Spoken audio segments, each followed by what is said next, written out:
And this one will kind of test the you and unrestricted free agent in a lot of ways. Because Steve Kerr did something with his platform at a press conference last night that not a lot of coaches choose to do, especially in the Western Conference Finals. But Steve Kerr is not a lot of coaches. His backstory, if you don't know, while he was a player at Arizona, his dad working as a U.S. ambassador or diplomat, I forget the exact official title, but was killed overseas in the line of duty, for lack of a better term, right? I know he wasn't in the military, but certainly representing the United States. And it was the result of terrorist actions, I think.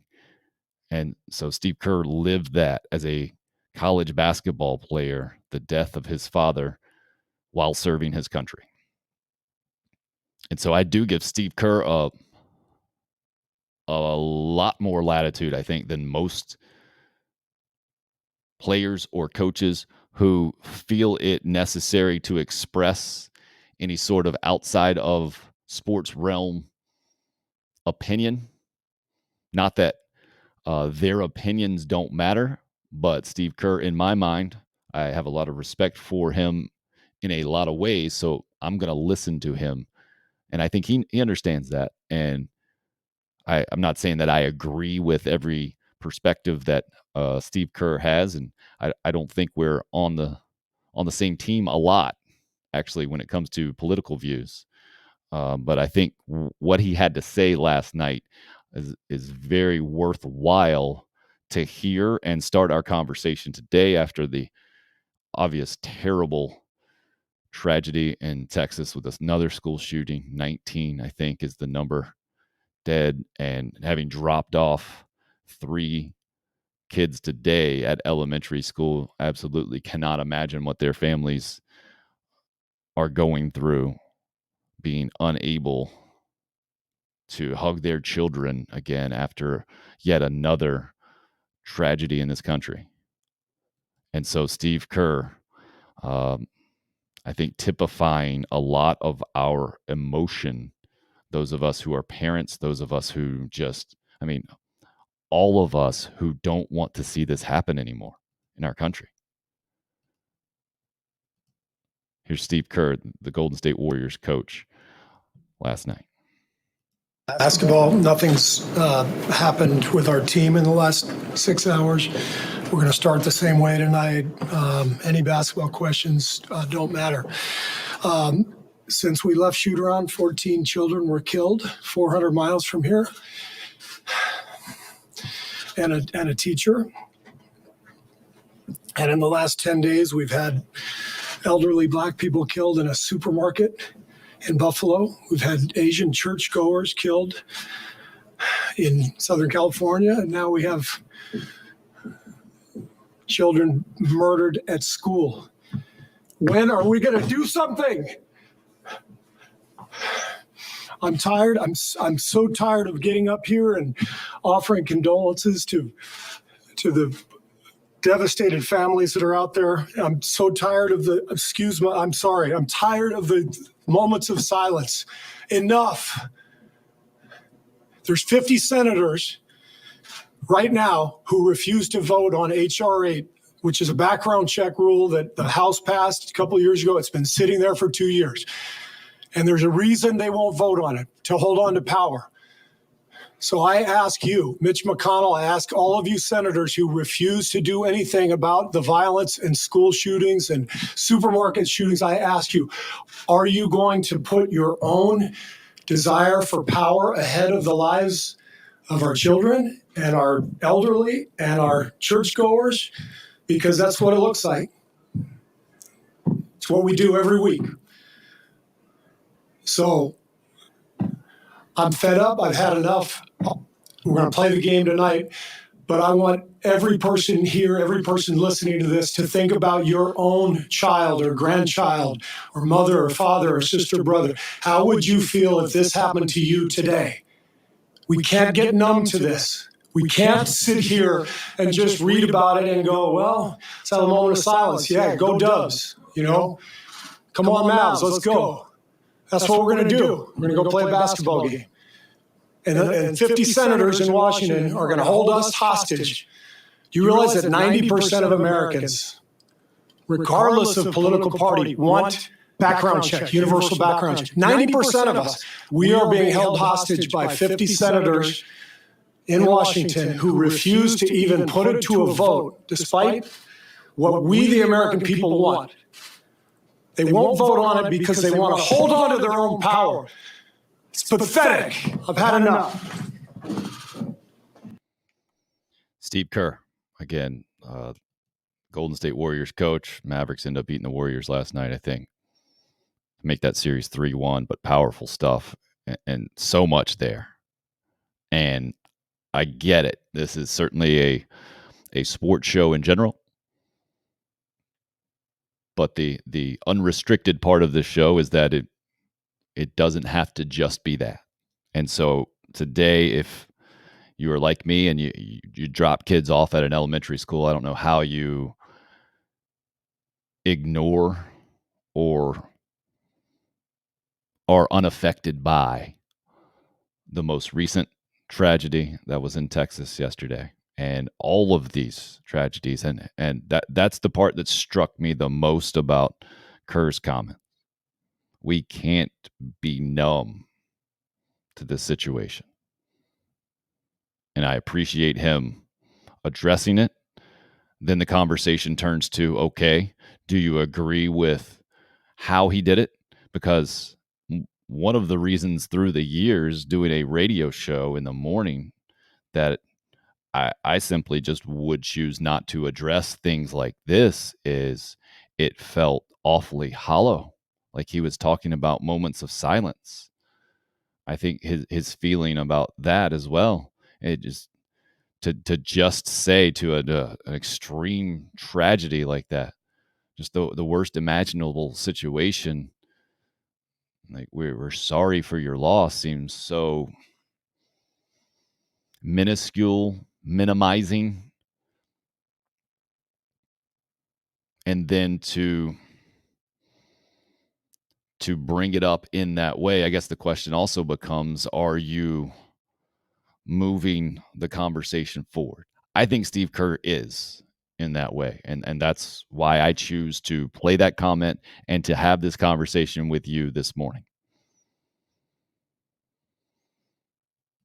Mark says, I certainly got extra hugs in last night. Couldn't begin to tell my first grade daughter what happened other than kids were hurt and I was devastated. I'm 100% over thoughts and prayers. Something needs to be done, but doubt it will happen. And then it becomes, all right, what needs to be done? I don't have a big problem with what Steve Kerr was pushing for with universal background checks. I also don't know how much good that will do. York weighing in on the YouTube live stream as well. I shed angry tears last night. I was an infantryman and felt powerless to defend those that need the most defending. I mean, I think any of us that are parents and send our kids to school understand the power that we give up. And it's a hard thing for me to sit here and wrap my heart around this morning. Also knowing I am pro Bill of Rights and the Second Amendment and the whole deal. And I think all of us absolutely despise when a tragic situation then is used for political gain, for lack of a better term. But unfortunately, sometimes that's exactly what is required for change to happen. So I certainly don't know the answer. I do know that it's an extremely complicated conversation.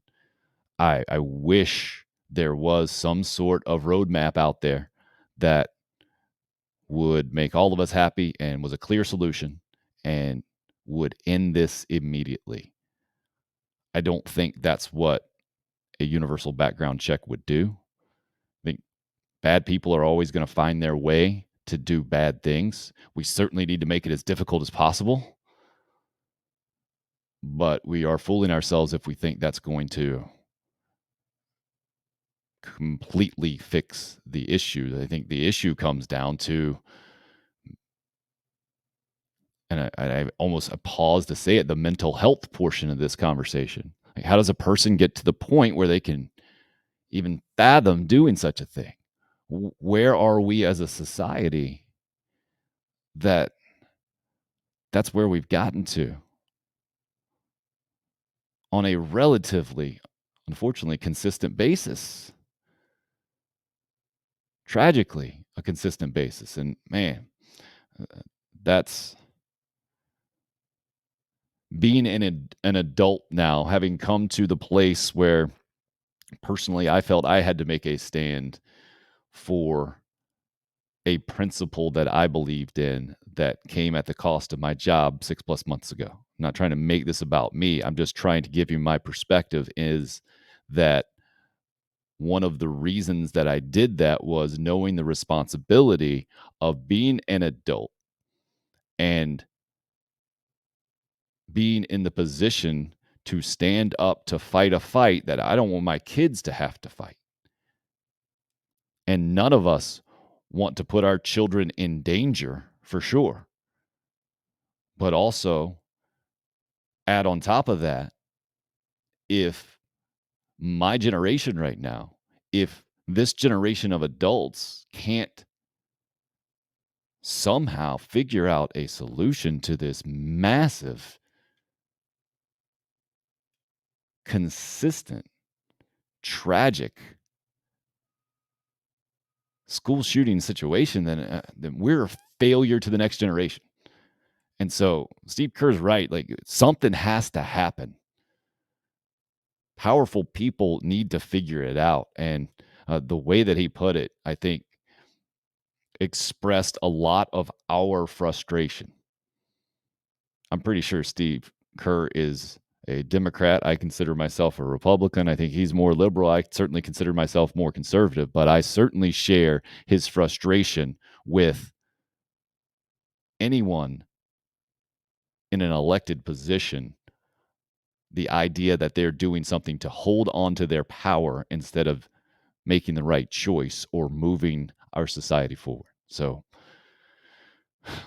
kudos to Steve Kerr for expressing what he expressed and knowing that it would have an effect on the conversation for sure. And if you're completely on the other side of that thing and think that universal background checks or any type of restriction on the Second Amendment right to bear arms is absolutely not the way to go, I understand that as well. And it's important that we're able to have the conversation. York brings up the desensitization. I can't even say desensitization. I still couldn't get it. I think maybe I can't say it because I don't think that's spelled right. Desensitivation. I don't know. The violent video games, social media violence readily available for viewing. I don't know how much that has an effect on it. Certainly, probably. I don't know. I don't know. I never used to buy that argument at all. But you can't deny a correlation between the prevalence of video games now and the prevalence of video games, I guess, when I was growing up and what they were, right? How they depicted violence, right? They just weren't. Pong was Pong. Pac-Man was Pac-Man. RL pretty pessimistic. Nothing will be done. It's been more than 20 years of this. We get sad, we get angry, and then we forget. The next tragedy comes along and the song and dance begins anew, but no real change coming. Mark, I think a good point. Other countries have the same video games, don't have the number of shootings. Then you get into, I guess, the other argument out there is then you have more armed people on the good side of things, right? More armed good guys to take care of the bad guys with the guns. And I don't know if that's the answer. I don't necessarily want my kids going to school where there are more guns. There was a police officer in the very front of their school today when I dropped them off in direct response to this. It is certainly an American issue, Mark. And I think that's why I feel the responsibility to somehow help resolve it. And that's why I'm bringing it up with you right now. Even it's clearly not a sports issue, but everyone in sports is affected by it. And I don't think I would be doing a responsible show if I didn't bring it up at all, especially because Steve Kerr brought it up from the sports perspective. Yeah, York, typically we're talking about this, right? There you go, Pac-Man and Pong. Most violent game I played was Galaga. We fought aliens, York says. Typically that's where we're going. Yesterday it was the Fantasy Hall of Fame, right? And that is the main reason I love doing a show like this with you guys every single day, is how much fun we can have, right? And how little a lot of times it has to do with very serious issues like this. But not to touch on it at all, not to mention it, I think would be, it just felt wrong to me today. So that's why I played the Steve Kerr clip. That's why I hope that something can move towards getting better in this situation.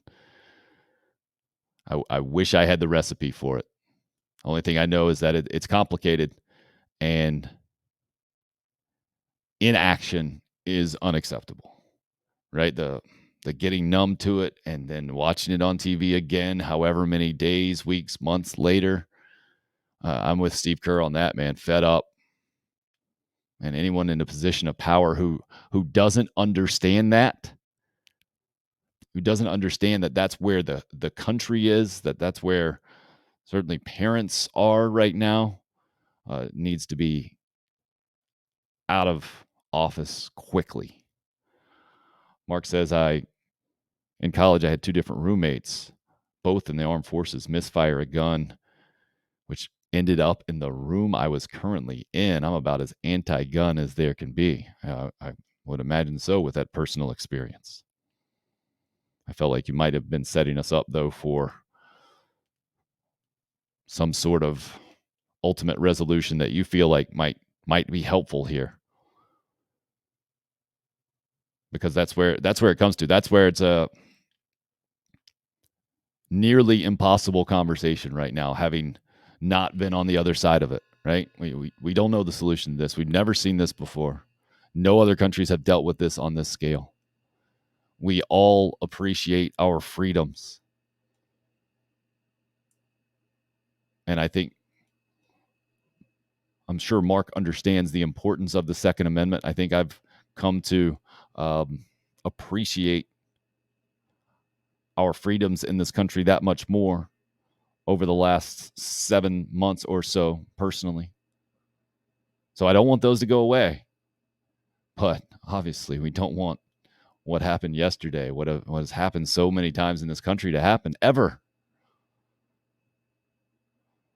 So Steve Kerr, I think we're all with him, being fed up with it and never wanting to see it again. I guess the question is, does the bill he talked about have any effectiveness with it? Does it move us in the right direction? And if it's not that, then what? Because nothing clearly is not the way to go. Yeah, Mark just adds about he's fine on infringing on the freedom to carry assault weapons. And in my opinion, no one needs those, but I realize that's my opinion. And ultimately, to me, I think we gotta fix the humans that have been pulling the trigger, man. And that's why it's such a difficult conversation. And even as I say fix, I know that's probably not the right word. I think we have to come up with some sort of solution where we can make others feel valued more. And it's weird to say that too, because how many times on this show do we get into this generation is all about participation trophies and not being held accountable? Well, I think it's kind of counterintuitive, but maybe that is kind of the explanation, right? If you try to artificially create value instead of making someone feel worthy, you actually create the situation of making them feel the opposite, of them knowing they didn't really earn anything. I've seen that with kids. Kids are the best at seeing through BS, right?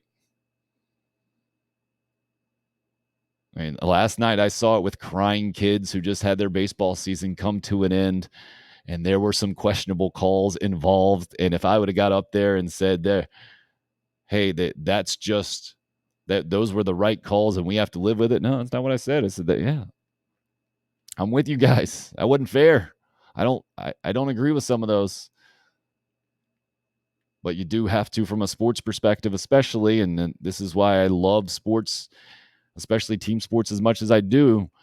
When you go through those situations on a team, you see you're exposed to it, right? You're exposed to failure, disappointment, where your commitment and dedication and focus and energy doesn't pay off with a shiny trophy or being considered number one.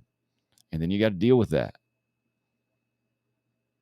And you ultimately learn, I think, at least what I've learned, is that it's those who respond that continue to be successful in life ultimately. Because everybody gets knocked down, man. Craig says, yep, the therapy these people need is substantial. It's just how do you get them all help? Some don't want it. Teddy says creating new laws equal new laws broken. We need to strictly and emphatically enforce current laws and be tougher on criminals. Yeah, both of those things, man. I understand what you guys are saying. I don't disagree with the thought process, but I do wonder, just even terming them as these people, I don't know how helpful that is.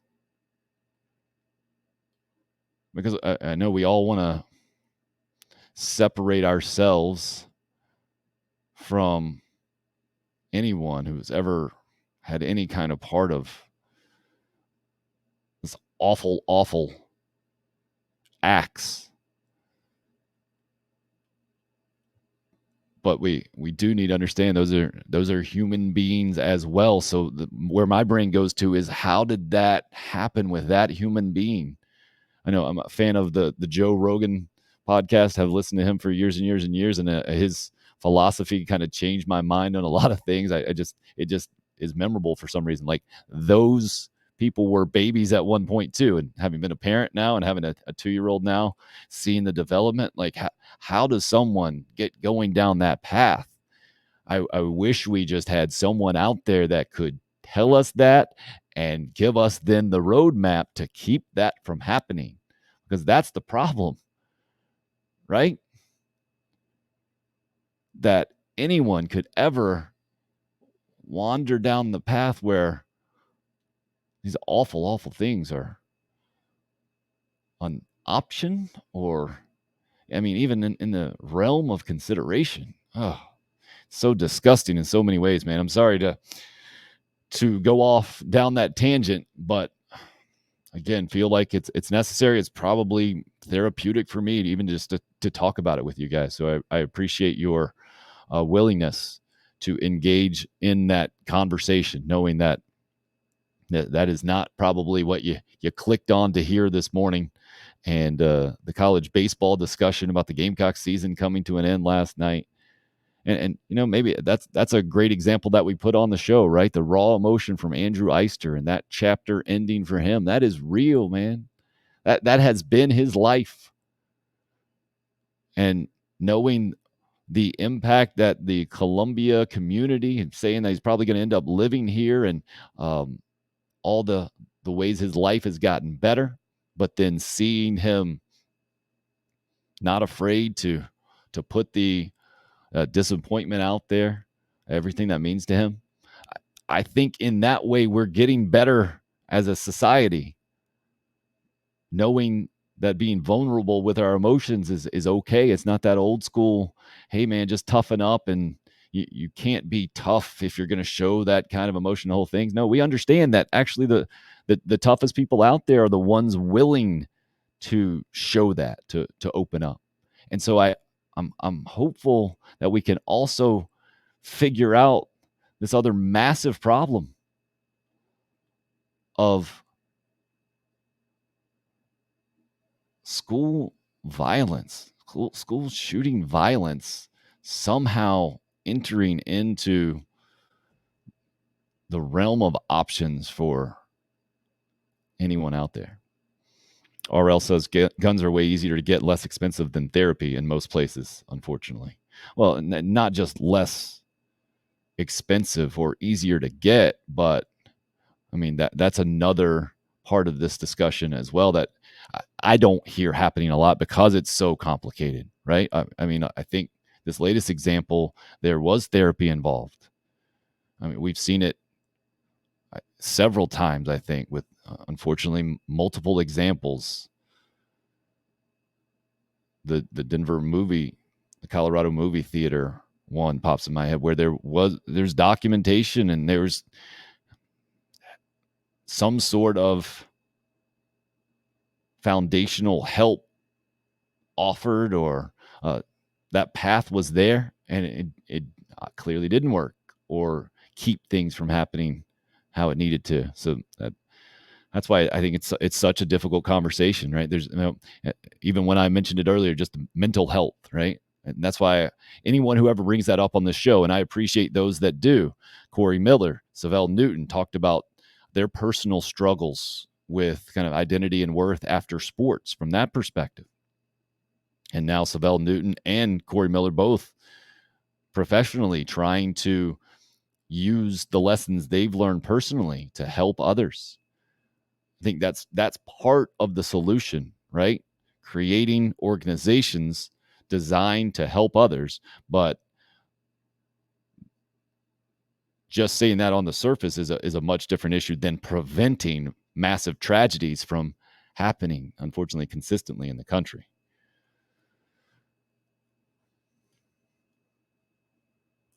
So I don't know what more to say on it than that. And again, appreciate you guys for being open to hearing the conversation today. And I do appreciate Steve Kerr. I think the mindset of shut up and play is such a minimizing, inhumane take out there. What are you talking about? Just shut up and play. Athletes can't have opinions that somehow go away from your entertainment value that you place on them. Now, how much legitimacy you want to give their opinions, that's up to you, right? But not saying they don't have a right to express their opinion. Now, feel free to complain all you want to about maybe the media outlet pumping that out there, the whole thing. That's a different conversation. But the shut up and play, I think I've never understood. And if you don't think Steve Kerr has a valuable opinion in this thing, I think you probably need to get more background on his personal background and the tragedy that he's lived through personally with his dad. And clearly the good leader that he is from a sports perspective. And I think that's got to be extremely frustrating for proven leaders at the highest level in sports, is where Steve Kerr is, right? And looks like the Warriors are on their way to another championship to me. He's already done it before, done it as a player. So maybe if our politicians, our political leaders, the ones who are supposed to be in charge of this, maybe if they can't get something done, I understand why Steve Kerr feels the obligation to speak out and say, no, this is unacceptable. You guys need to stop worrying about your power and start worrying about getting things done and making positive change. And I applaud him for that because he knows what's going to come with it, right? He knows that there are plenty in the sports fandom world that think that has no place. But I think we're evolving a little bit past that. I don't know. Not living in the 70s era or where Muhammad Ali was the guy in sports, where it's clearly not afraid to speak his mind and come out. I think I might have the history maybe incorrect with how our country has viewed athletes and activism and the whole thing. I'm not saying that you should take every opinion that's put out there from the athletic world and automatically agree and think that it's the most well-educated opinion in the whole thing. No, that's what I tell people with news too. Like, it is your job to take the information and try to figure out, okay, how much of this is valid to me? I think this is valid because, or I think this is invalid because, and try to examine it. And that's what I was talking about. I forget, it was yesterday or the day before. It wasn't this issue at all. It was something just kind of general news. And I say that it's such a difficult conversation to have these days, or a difficult dynamic with so many different outlets. Who do you trust? Who do you not trust? What's the agenda of everybody putting it out? That's unfortunately where we are in 2022. Unfortunate in a lot of ways. I think we are fortunate, though, in a lot of other ways, that there is so much information available that I think positive change can happen so quickly because of technology and how much we're connected. But clearly, something's got to change there, man. Sorry to get out on a bummer today on the program. Otherwise, I really appreciate the conversation and the participation today on the live stream, the YouTube live stream, especially today. Mark, RL, Teddy, Craig, all you guys. If there's someone in there that I missed, really appreciate you weighing in and adding your perspective. To me, that broadens the perspective of the show and makes us all better for it, even if I personally disagree with where you're coming from. And the way that it is done respectfully in this show so far, it makes me encouraged that actually, no, that's really how most of the world is, as opposed to if you turn on a news outlet that is hyping things up or clearly going for clicks. And being in that world, I understand how that happens too. And I'm hopeful that we're all getting to the place of being educated enough and experienced enough with social media now and media in general that we can see through that mess real quick and invalidate the large percentage of it that we need to invalidate, and know that you can't trust most of what you hear out there. The trick is, I guess, coming to a place that you feel like you can trust and do it consistently in the whole thing. And again, I think that's one of the driving forces for me doing this show. I want to be that for you guys, certainly to some degree. I'm not trying to say that I'm going to be your end all be all and stuff, but I'm hopeful that you can see this show as a consistent place of reasonable and rational conversation and content. And I hope that's what we did today. Appreciate all you guys. Teddy, Mark. Mark says, have a good Wednesday, everyone. Be good to each other. A great way to get out this morning on Tim Hill, unrestricted free agent. Thanks for listening, watching, and consuming.